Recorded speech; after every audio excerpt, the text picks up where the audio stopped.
Thank you so much for coming down, Prof. How are you doing this? I hope you had a good New Year. The pleasure is mine for this, and I hope you guys are doing okay. I'm doing okay. No worries. Yeah, the new term is starting. We're all excited to get back to work, I guess. So today I'd just like to ask you a few questions about how you got into philosophy. Why did you choose your discipline, which is early Chinese philosophy? Although you do have some interest in ancient Greek, early modern and contemporary ethics and political philosophy. So I'd just like to ask you some questions about that and to see if we can go a bit more in depth as to why you enjoy those topics. So firstly, I'd like to start by asking you about your PhD at the University of California, Berkeley, because you did your bachelor's and your master's at NUS, 1994, 1998, but 2001 you chose to do your PhD. So I'd just like to ask you why was this why was there this 3-year break, and what was it like studying Chinese philosophy in the States? Okay, you just revealed my age. Sorry. I used to be able to tell people, yeah, back in the 90s, but now, thanks to you, it's all going to come. Sorry. I did an undergraduate degree in NUS, in FASS, in your faculty, in the very same department in which I'm teaching. When I first joined NUS, back in those days, you come in, you have to immediately settle on 3 subjects, of which you are supposed to, by default, major in 2 of them.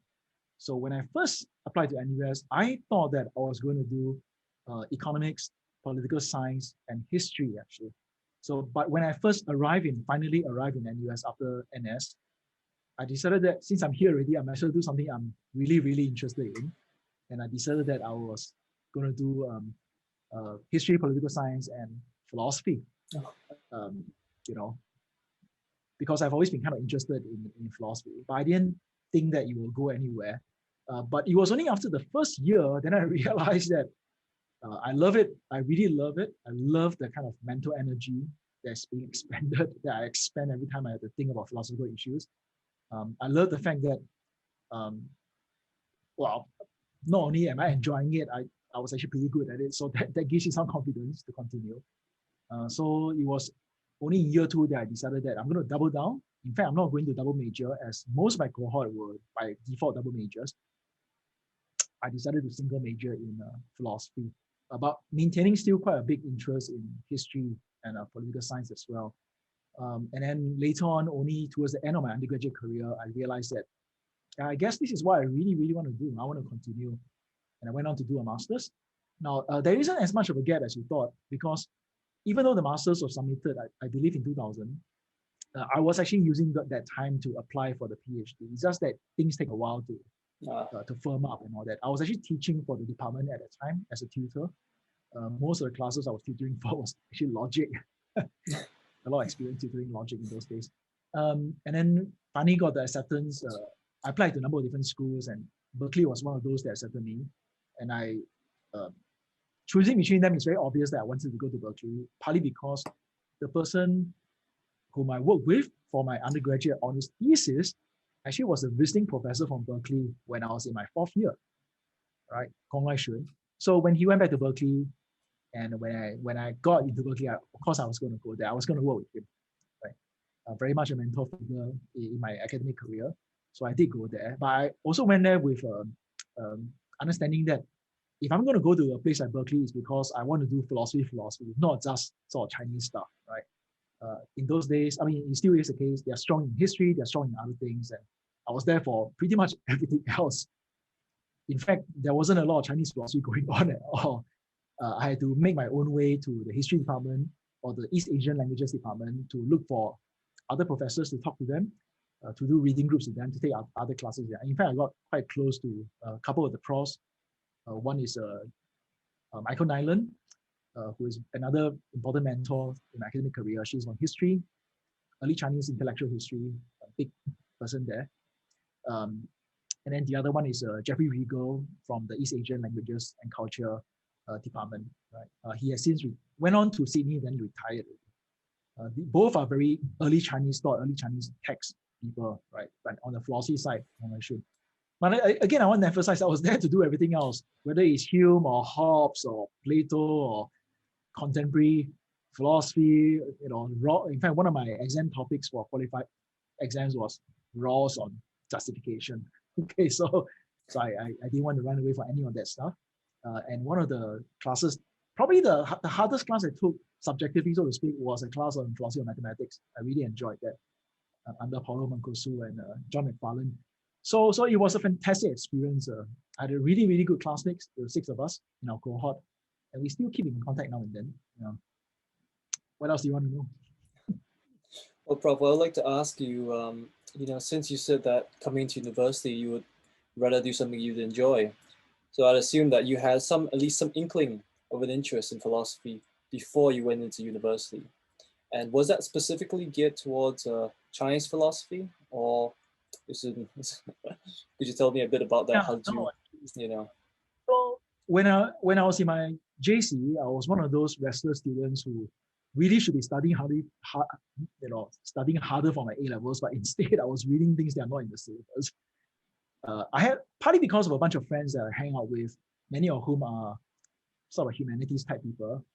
I was actually in computer science in JC, so a very different group of people. But many of my friends are, sort of English and literature and humanities people. So I was reading things like, I don't know, Tolstoy and Thomas Hobbes and Jean-Jacques Rousseau and Nietzsche, and later on in the when I was doing my NS, I ended up eventually with an office job actually as a programmer. So I had a lot of time on my hands. So I was reading a lot of Greek and Roman history. So there's just general historical stuff that was interesting and I was reading. But part of that, of course, were people like Plato and Rousseau and books like that. So I would say that coming in, I had some prior exposure to, shall we say, the history of philosophy, but it's not. I don't think I really understood what that amounted to until I started taking classes. So I had to be honest about that first. Right? To me, it's general, just really, really interesting stuff from the old world that I thought were really cool to read, and I read so much of it, but in translation. And a lot of it is actually not in philosophy, but in history and literature and poetry and all that stuff as well. I would say that if you have asked me when I was first and second year student, I would say that Plato and Aristotle will be probably my first love, the Greek philosophers, right? It's only later on when I started doing classes in NUS and there are certain mentors in my life that introduced me to Chinese philosophy, then I realized that, okay, this is really, really interesting. I wouldn't say that I'll give up all the rest just for this, but I thought this was really interesting and neat, and a path that is less trodden. So that's part of the thing as well. I thought it was exciting because there were less, people sort of treading on it. To be fair, we are looking at a 2,000-year-old tradition, so there were plenty of people treading on their path. To be clear about it, right? But modern people, English-speaking world, using modern techniques to understand, to analyze these texts, to kind of see them from the perspective of what we today consider as technical philosophy, that is still a minority interest, at least in those days. So to me, it was very fresh, very interesting. And I thought they were interesting, sort of off the beaten path, less obvious ideas from these people that I wanted to explore. But I think you might have guessed, a big part of my interest is actually in history, is in the history of philosophy, right? Not because I believe that they have all the truth, but because there's a part of me that never gave up on just that historical interest. I wanted to understand how we got to where we are, understand the path that our predecessors traveled, and for that matter, all the path dependencies, both in socio-economic realm, but also in the realms of thought. Maybe the things that we play with, the ideas that we play with, is partly because of certain decisions. Maybe not even decision. Decision is not the right word to say actually. Certain things that were done, certain ideas that were thought in the past. I wanted very much to explore those contingencies. Thanks for your thoughts, Prof. I'd like to ask you, in that case, do you think there are any connections between your interest in Eastern philosophy and Western philosophy? Because I think a lot of people, I think Chinese philosophy is underrated. Asian philosophy in general is a bit more underrated, at least a little bit less I would say, studied or at least translated than Western philosophy. And so I'd like to ask you if there are any, any connections that you personally see between the two traditions. Okay, so there is a sophisticated answer which is going to take the rest of the day. And then there is a simpler answer. A simple answer really is, remember, I am working in a philosophy department. My PhD is in philosophy. That tells you something about my own background and training. Right? I'm looking at the slice of the Chinese tradition that, in a sense, can be correlated with, can be explored from the perspective of what we would consider modern philosophy. Right? I'll be the first person to tell you that this is a very partial slice of the tradition. There's quite a bit more to the tradition that is not amenable to this treatment. Right? I'm very interested in all the other stuff too, but that's not technically under the philosophy basket. That's just history and culture and all the rest of the things that I'm perfectly happy to study and perfectly happy to find out more about.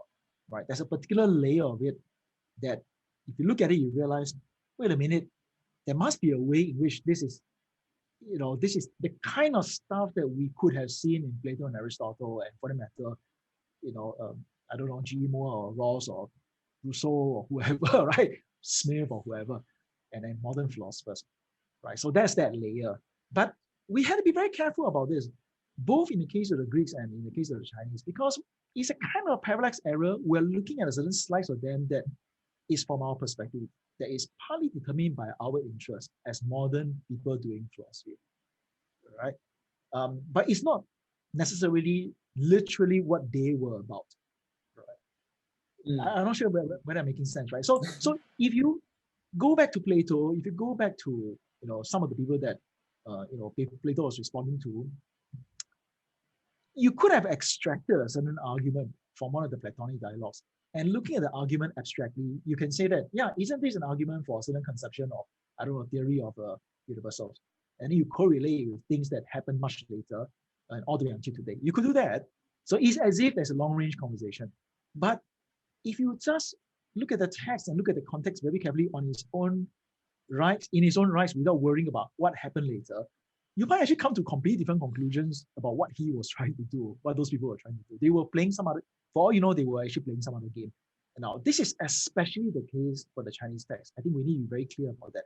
Many of those texts were produced for courtly dissemination. They were meant to be part of a certain courtly cultural discourse, right? The purposes they serve are not what we necessarily will consider philosophical from our point of view, okay? But there's a certain layer of it that is very hard to avoid the idea that they were dealing with arguments and ideas. So in a certain sense, you can see them as philosophy. Okay, can you see this, right? Yeah. And because of that, of course, there is a certain connection, but the connection is supplied by us. It's not technically supplied by them, right? As I always like to joke in the Chinese philosophy class, there was in the earlier 20th century, there was a guy who made a big fuss about how there was an axial age, in a certain period of ancient history where all these Chinese thinkers were doing their stuff and all these Greek thinkers were doing their stuff, and all that. He seemed to think that there was somehow there's a certain coincidence. But my joking response to that is, internet connection was pretty bad in those days. So don't count upon any of these guys at the two ends of the continent actually knowing about each other. Right. So that's something that we just have to be very aware of. Sometimes the connections are supplied by us, not by those things themselves. I see. Yeah. Well, in that case, I'd like to ask you something, because you wrote in a 2012 review of Ian Johnston's remote to complete translation of using the metric of available translations in English to kind of see how much interest there was in Chinese philosophy. And you wrote at the time that Johnston was one of the first to attempt a single complete edition of this work. And surprisingly, you said that Alfred Falk had done a German translation, and that was the only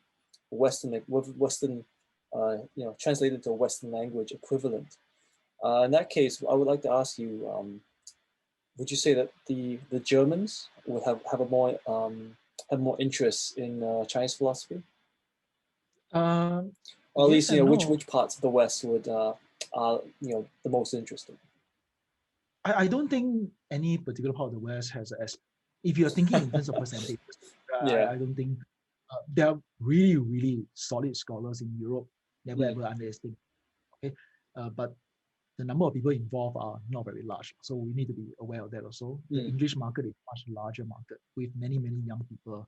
And even today, even the Europeans will be well versed with the English language scholarship as well. Now, the particular example I cited in that book review, you got to realize is about a particular text about the Mozi. Yeah. Mozi is one of those major, less studied texts. It's not the least studied text. There are many other texts that are even, even less studied, right? So among the important texts from the early period is one of the big ones that are somewhat less studied, okay? Compared especially to the Confucian text and the Taoist text, because those, everybody is interested in them. Okay, so that is a comparison thing. So don't make too big of a point that it is not a good indication of general interest in the study of these texts, actually. Right. Now, of course, as a matter of overall percentages, yes, it is true. Obviously, there's going to be a bit. This is not a surprise, because first and foremost, if you want to study these texts correctly, carefully, in a scholarly way, you got to learn the languages. You got to be able to crunch them. It's the same as you can't be a professional researcher talking about Plato, Aristotle if you can't do the language. I don't consider myself professional in that area. My Greek is not good enough for that. Okay, without a dictionary, I'm dead. Okay, so if you are really in that, then you have to be immersed in those texts in that way, right? So the cost is very high, right? So among people who are interested in history, obviously you have to choose, and many of them may or may not choose that. So this is not something that that is unpredictable, isn't it? Right? I see.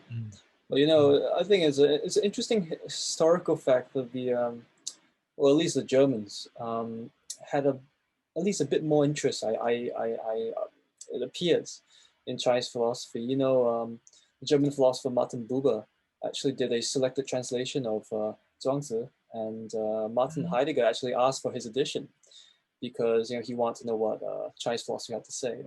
Do you think that influence, that connection, comes out in the works of Heidegger and so on? There was once I was at a conference where someone was presenting a paper exactly about Heidegger and how she was taking Heidegger to task for sounding as if he's responding. Oh no, she was talking about how a lot of people think that Heidegger has this Taoist connection and all that, and then she was basically showing that the answer is zilch, nothing. He doesn't know anything. So sometimes it's more reputation rather than substance. So we had to be. I don't think the Europeans necessarily has any special, march on the English-speaking world on this. There are very, very good scholars in Europe. Don't get me wrong. Some of the best sinologists, especially of the last generation. There are people. Some of them were Swedish. Can you imagine that? Okay, yeah, definitely. A good friend of mine, old friend of mine, Professor Hausmeyer, German guy who taught in Norway for many years, deep knowledge of the language, right? And he's a linguist basically. But these people would not tell you to somehow ignore the English language scholarship. No, of course not. That's because there's a lot of stuff going on in English-speaking world as well. In fact, I would say that in mainstream philosophy department, if you're going to find someone who is interested in sort of Chinese thought, it's actually more likely for you to find it in American department. Oh, really? And necessarily in a European department. In a European philosophy department, there is. Now, you will find very, very outstanding scholars in sinology departments, Chinese studies departments, language departments in Europe. Okay, but in America, actually, you will find people who are very interested in the philosophy department. They may not be specialists, but they're kind of interested. Specialists are always few and far between. So that is actually something. It says something about the omnivorous nature of contemporary English language, denominator philosophy, that we are kind of not overly stuck up about sources. We just want good ideas. Right? Yeah. So that's something that I think, so there is less of that cultural baggage, so to speak. Well, I'd like to ask you, Prof, what do you think is the, because, well, at least from whatever Heidegger was trying to say, there seems to be some kind of wisdom that Chinese philosophy has for the modern world. And of course, they were writing. They wrote that like 100 years ago. But I'd like to ask you now, if in today's contemporary world, what wisdom does Chinese philosophy still have to teach us? So, this is we're looking at 2000. It's like 2,000 years of stuff, yeah. right? I mean, surely Yeah. if you take a dart, sooner or later you're going to hit something that is kind of interesting and whatever. Right? So this is not right now. We're looking at a 2,000-year-old tradition with a huge power of intellectual productions, right? We are only focusing on the slice of it that, in a sense, we can understand as philosophy. So let's just take a look at the slice, right? What is that slice? How does it kind of, if you do a statistical analysis, my sense of it is that a lot of it that we will recognize will be in the ballpark of moral psychology, ethics, politics, and stuff like that, right? Maybe a little bit of moral epistemology, right? Not necessarily so much metaphysics, but there will be some of it, right? Are all these ideas, are they going to be useful for us? Now, this is actually not just about Chinese philosophy in general. All historical traditions, why are we still reading Hume? Why are we still reading Plato, Aristotle? Right? There's a sense in which if your point is just to get clear on whatever is it you are interested in today, then you should just use the best methods for doing it today, right? You need to attack the problem head on using today's methods. Okay. But then why do we bother with history? No, sometimes not sometimes, some of us, we are just kind of curious. We want to understand what these guys were thinking. We may not care immediately about whether or not what they say are applicable today, right? We may not, right? We may, but we may not. Okay, we just want to get clear, and we may actually discover that what they say kind of not crazy. Okay, but at the same time, most of the time we got into it because we do think that they have interesting insights that are still relevant, not necessarily in the sense that they're insights that we can take over immediately, but rather they remind us of conceptual possibilities, they remind us of alternatives, they remind us that, oh, maybe we should think of it in a certain angle rather than a different angle, and so on and so forth, right? So sometimes the usefulness comes out not because they are telling us what to think, but they're reminding us of how we should expand our own horizons when we think about our own issues, right? We try to think of it's not easy to always sort of come up with a concrete example immediately, but think of, let's say we are reading someone like and just let's not talk about Confucius. let's talk about okay, Mozi is a obvious example since I do so much work on Mozi, right? Here is a case of a bunch of people who, from our perspective, they are actually more like activists rather than straightforward armchair philosophers. They created, they mounted arguments against military aggression. They tried to argue for a form of impartiality that is, sort of implemented at a social level, right? You look at those arguments, you can appreciate them as arguments that they remind us of the kinds of things that we care about, even in modern political philosophy, right? But what I find fascinating is not just that layer, because from a certain point of view, we don't absolutely need them to tell us this sort of stuff, right? If we do it hard enough today, surely we can come up with all the conceptual possibilities ourselves too, right? But watching the way they do it in their context and watching the way they interact with the people they talk to, watching the way they structure the arguments, and you realize that they are really concerned about persuading people for certain reasons, right? And then you realize that they were very careful in understanding what you can achieve with first arguments. And for those who don't accept that, what do you need to do the next best thing?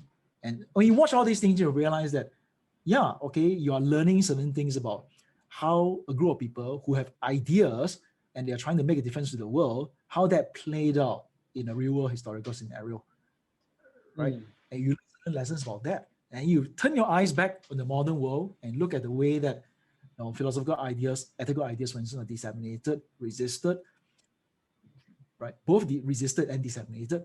You realize that, okay, history is teaching us certain things. It doesn't tell us literally what to do, but by comparing these things, by bringing them together, we learn things that we don't see just by looking at one or the other on its own.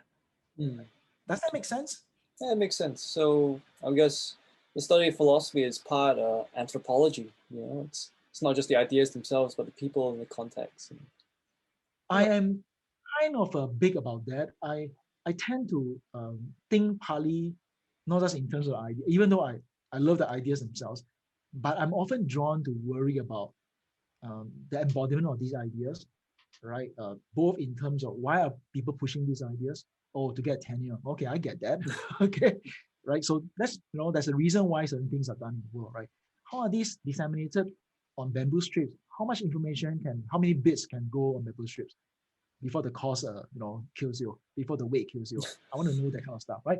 So you see that some of these things actually may end up mattering. I mean, well, I wouldn't say that it matters literally to figure out whether the ideas are good, because we can crunch the validity and soundness of those arguments without worrying about those things. But if part of the point is to understand why certain ideas are accepted, why they are not, why they are cogent and why they are not, then I think all these other human and social dimensions cannot be completely ignored. Mm. I see. They don't strictly fall within philosophy, but I think that it wouldn't be completely crazy for a philosopher to sometimes be interested in them as well. I see. Well, Prof, what do you think is in that case the future of Chinese philosophy, and what in the next few years at least, what would be the most exciting topic of discussion, I guess, or a study? One big area, one big discussion that's been going on for decades, really, of course, is about whether or not a certain variation, a certain modification, or derivation of Confucianism, either of the classical form or perhaps a new Confucian, how does it play out in a modern political context? Now, I have friends, colleagues, not from here, but from elsewhere, who are very keen on arguing that there's a kind of a Confucian modification to liberal democracy, or for the matter, to argue for some form of hierarchy, or perhaps argue for meritocracy and all that, and so on and so forth. Now, even these people, most of them, do see the modern liberal framework as it were the baseline, right? It's the thing that you're trying to modify from, it's the thing you're trying to argue against. But the fact is that they are looking at this carefully and bringing to bear interesting resources from Confucian, from the Confucian repository of ideas, to argue for certain things. There's one guy recently I was involved in a book symposium with his book. He was basically arguing that Western style democracy has these problems and so forth, and he wanted to use Confucian ideas to argue for better solutions. I disagree with him, but he's symptomatic of a certain generation of people who are quite keen on doing this, right? He's not the only one. There are others, right? In Hong Kong, in Taiwan, in Singapore included, right? So that's definitely one ongoing area of debate, right?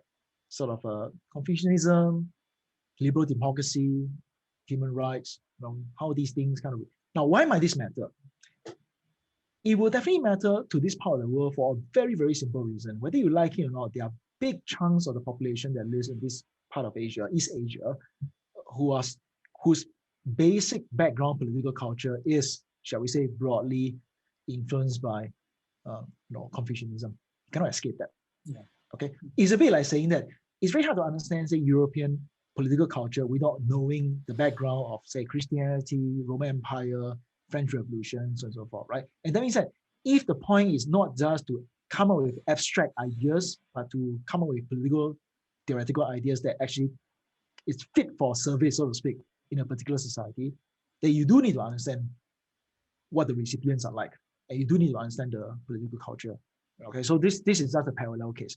So in East Asia, I don't think we really will be able to understand what a non-ideal theory, especially one that is fit for the world as it is, rather than purely kind of like for ideal form of the world that is not just the world, without understanding the history of this place, and meaning East Asia, right? And especially the background political culture, in which case you better know your Confucianism and all the streams of thought that has flowed into it, into this culture, not just Confucianism. Okay, so that's one active area of discussion that won't go away anytime soon, especially since everybody likes to talk about how Western democracy is like having trouble and all that, whatever. I find that a little bit overdone, but still, you can see why. right? Just think of the modern, right now, what's going on. Which are the societies that seem to actually got our act together when it comes to the pandemic? Well, there you have it, right? Several of them are actually East Asian countries, a little bit more authoritarian, but very efficient and get things done. And in the meantime, everybody is talking about how all these supposedly really advanced Western democracies are not doing a good job. Okay, whatever. I don't want to take a stand on this, but there is something about that, whether you like it or not. You have to respond to it. You have to, and it does sort of put some weight on the idea that perhaps not all the good ideas on the politics side, right, political theory side, are necessarily from Western angles. Okay, something to think about. So that's one active area that won't go away. Another area that won't go away, and I think is very good, it's been going on for decades really, will be using, again, Chinese ideas, especially from Confucianism, but also Taoism, in our understanding of moral psychology. That is a huge one. Okay, so a slightly earlier version of this would be sort of Confucianism as form of virtue ethics, but it has become much more sophisticated today. Right, is the distinction between Aristotle and Hume the only basic sort of line to draw between two different kinds of virtue ethics?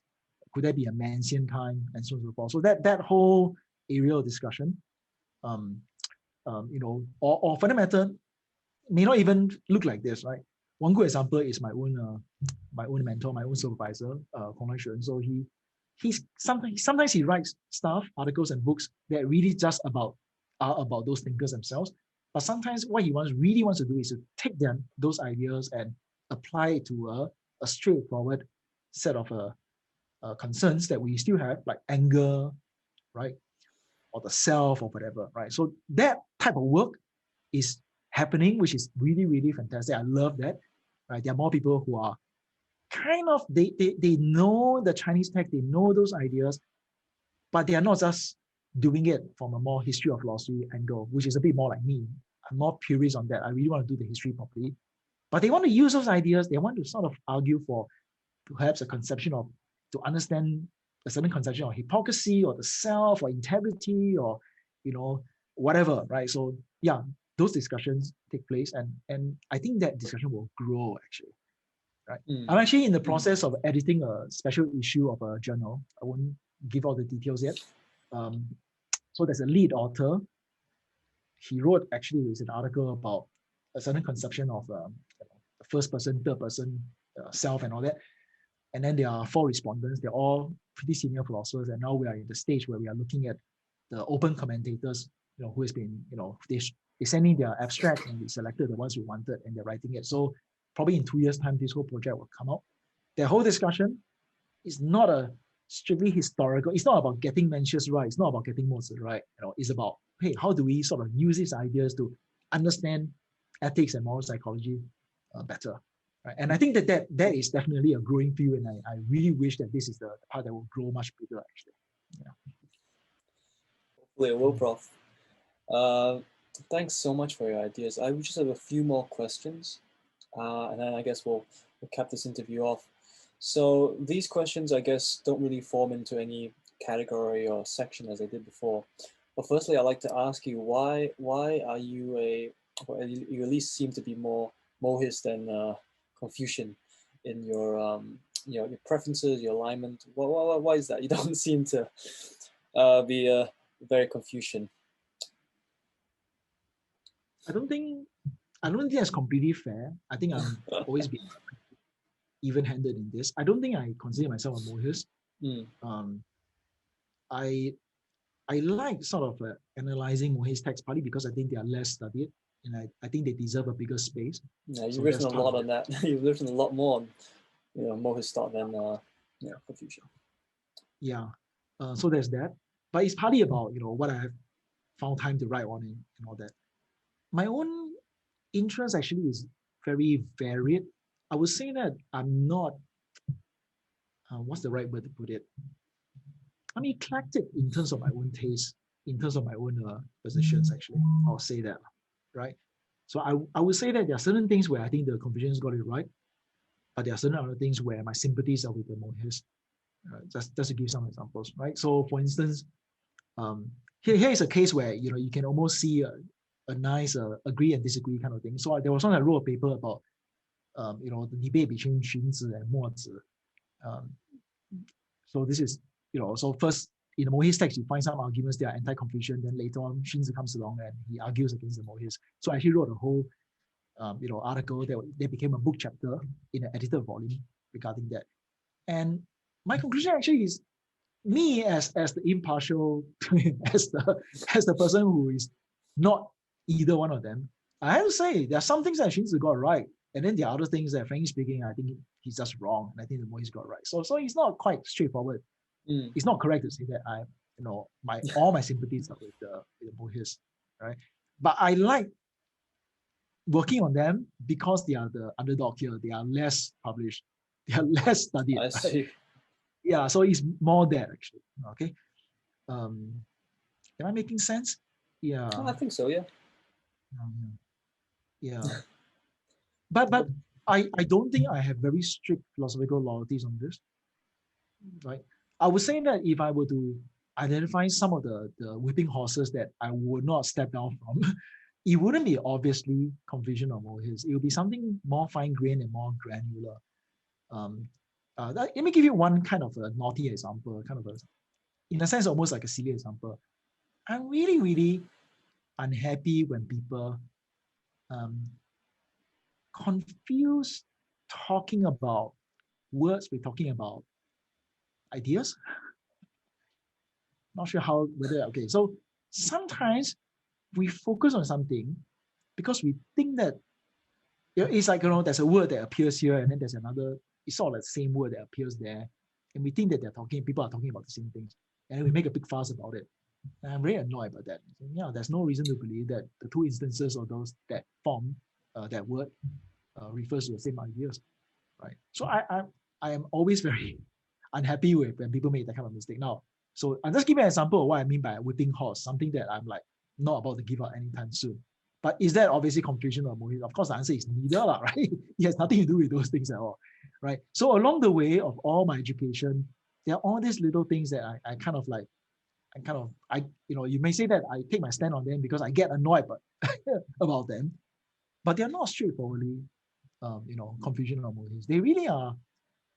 If I were to do a kind of psychoanalysis of myself, they reflect a certain background training, maybe got to do with people I talk to in Berkeley, but I doubt that that's really all the story.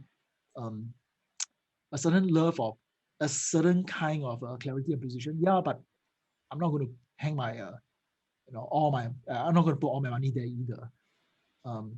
A certain carefulness regarding anachronism. So those are some of the things that I will take my stand on. But they are scholarly stances. They are not sort of like straightforward philosophical positions. Yeah. Okay, Prof, I have last 3 questions for you. Firstly, I'd like to ask you, do you use Chinese philosophy, or I guess philosophy in general, in your everyday life? And if one were to get into Chinese philosophy, is there a difference between getting it in when you're young or when you're older? And does it make a different sense as you go older if you studied it when you were younger? It's a bit hard to say. I don't know what a general answer is. I know that in my case, the way it manifests itself is not necessarily Chinese philosophy. It's just a certain commitment to carefulness of thinking, right? A certain commitment to the idea that beyond a certain point, you go where the arguments go, but up to a certain point because it's not so straightforward. Those are the things that manifest itself in the way I live and think, much more so than necessarily a particular Chinese idea here or whatever. Now, I can name one that I do believe in. I often utilize in the way I teach, even though you may not see it. It's very Taoist idea, the effectiveness of indirection. Sometimes the best way to achieve something is not to try to achieve it, but you may have to go around it. Sometimes the best way to learn something, to make someone learn something, is not to tell them that thing, but to sort of put them in an environment where they get to see it for themselves, right?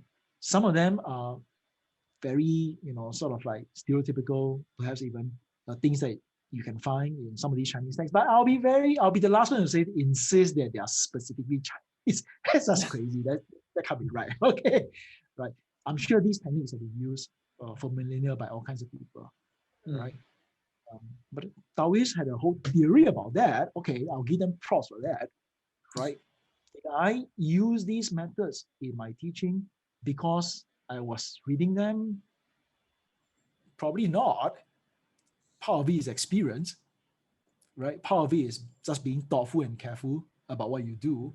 So yeah, so I would say that the way philosophy influenced me is not necessarily in the specific principles and ideas. If I were to name those, as I said, they are going to be quite granular and they're going to boil down to a certain intellectual stance about carefulness, about anachronism, about precision, about going where the argument goes, but also ultimately about understanding the limits and limitations of what all these things can do, right? I was in a class. Have you taken my USS really? Um, That was, wait a minute, that was last year. That's what yeah. am I saying?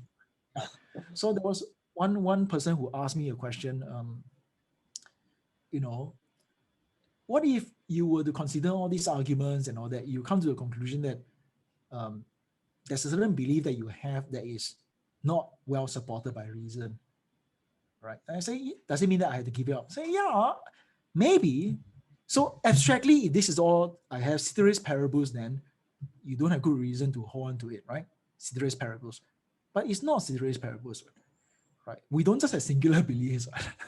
They are not isolated from many other things that we also believe, right? Sometimes what it means is that you come to a conclusion that, okay, there's a certain part of my overall ecology of ideas or beliefs that is probably not as well supported, but it is kind of implicated by other things I believe.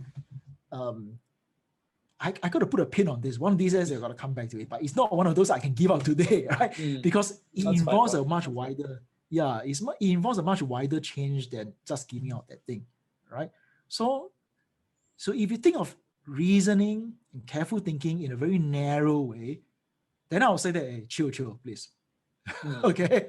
So I'm one of those that are keenly aware that beyond a certain point, you've got to do things one thing at a time. You can't do everything at one time, right? So I'm not Cartesian in that way, shall we say, right? I don't believe that it's viable for us to tear down everything to a foundation and build everything as it were from scratch, from the bottom, right? So in that sense, I'm more not like Narov, right? So we're always on a ship ready. We're always building it afresh. Parts of it is always falling away. Good luck to ourselves, and we're just trying to stay afloat, right? So in that kind of contextualism, the spirit, you could say, if you really want to, that it is definitely more in tune with the spirit of Chinese philosophy, but I wouldn't make too much of a fuss about it. Right? I didn't learn it from there. I think it's temperament. I see. Maybe it's a reason why I like that style of thinking that is less foundational, less insistent on that narrow kind of use of reason. Right. Well, so provide one last question. For anyone coming into the field, whether it be Chinese philosophy or Western philosophy, what advice would you give? Either in, temperament, approach, general attitude, and so on. When you say come into the field, what do you mean? Do you mean I think someone who, well, I think there's a few people here. We might have one type of person who is considering whether or not to take philosophy, as either a single major instead of a double major and so on, or someone who is in philosophy but is wondering what it would be like in a few years' time, and just some advice if you have any, just from your own experience and maybe the questions and concerns you had. Okay, I put on my head as an educator more than anything else in this context. Okay, you go through university, whatever you are majoring in, doesn't matter. You never done anything that is a bit like philosophy. What a waste! Come on, get some bragging rights. Right? Okay, that's part of what it means to be educated. Okay, you don't have to major in philosophy, don't even minor, but go and do one class. Go and do one thing that is a bit more in abstract thinking, weird abstract thinking, even I'll say. So that's one piece of advice for people in general, for students in NUS in general. Okay, doesn't even have to be necessarily a class in like philosophy. Don't just do that one major that you have. No, broaden out a bit. Do at least some things that are apparently useful and very useless, and very abstract, it's all pure thinking. I think that's just part of what it means to be an educated person. Okay, so that's one thing. Okay, now should you major, minor, do more in it, single major, whatever? That's a different story. That one, first and foremost, you need to love it first. Okay, if you go there thinking that it's going to be useful to yourself, and say, now I'll be the first guy to burst your bubble and say, hello, there are nobody hires you just because you have a philosophy BA. Okay, there are no jobs out there that advertise itself and say, oh, philosophy BA is to apply. No, that doesn't exist one. Okay. However, there are many jobs that will accept philosophy BA. So you need, don't get me wrong, plenty of our alumni are working perfectly fruitful jobs and have very good careers in all kinds of places, whether consultancy or for that matter healthcare or HR or teaching or civil service or whatever, analysis or whatever. They're all over the place. Media, we produce a few film directors and producers in recent years. I don't even know how. You know about this? Who's the first Singaporean to win a 金马奖? Oh, really? Yeah, the first Singaporean to win a Golden Horse Award. Right, Chris Yeo Siu Hua, our alumni, philosophy alumni. Right. Oh, wow. They are. If you know your Chinese philosophy, you will catch the inside jokes. We invited him while we did a screening. We invited him actually. He was so keen and came back, and Audrey Ye from CNN hosted the screening. And then at one point, I was like, Chris, that was yes, Prof. Lloyd, that was that was an inside joke. If you know your Chinese philosophy, you will caught it, right? So yeah, so our graduates are everywhere, but notice they aren't doing jobs that say philosopher, right? They are just being regular people doing all kinds of interesting things with their lives, entrepreneurs and tech entrepreneurs that's making money and all that, right? Would they, if you ask any of them, do they regret studying philosophy? Many of them will tell you, no, live my life all over again, I will still do this because I love it, right? It made me a better person. It made me a better thinker. By the way, I'm going back to my job as a film director. See? So this is something that, again, there's, a lot, if you major in philosophy, the majority of people who major in philosophy are in that category. You see my point? Right? Now, then finally, there's one last group. The ones who want to go all the way, they want to become researchers, they want to become teachers, instructors, professors, whatever. You need to realize that this is a very, very minority option. And I don't mean it in the sense of very few people would choose it. I mean in the sense of very few people will get it, will get these positions. Okay. In general, if you want to have a career, you have to be not just someone who loves this thing to death, and I mean it, you have to love it so much, but you need to be that good at it, right? You need to be right at the top of the pile, okay? Because first you got to survive the PhD, you got to get accepted into a good PhD program, you got to survive it, and then you got to get a job. Every step of the way is a lottery, okay? Because there are very, very few jobs that are like that, right? So yeah, we produce students like that too, but of course, this is a very, very small number of people, okay, per year, right? The middle group actually is a much bigger group, and many of them live very, very fruitful and productive lives, doing all kinds of interesting things. And I still see them, and they run companies, right? They manage, they are artists. Just to give another example, you all would know that behind Fullerton Hotel there is a sculpture, the bronze sculpture of the boys jumping into the river. Yeah.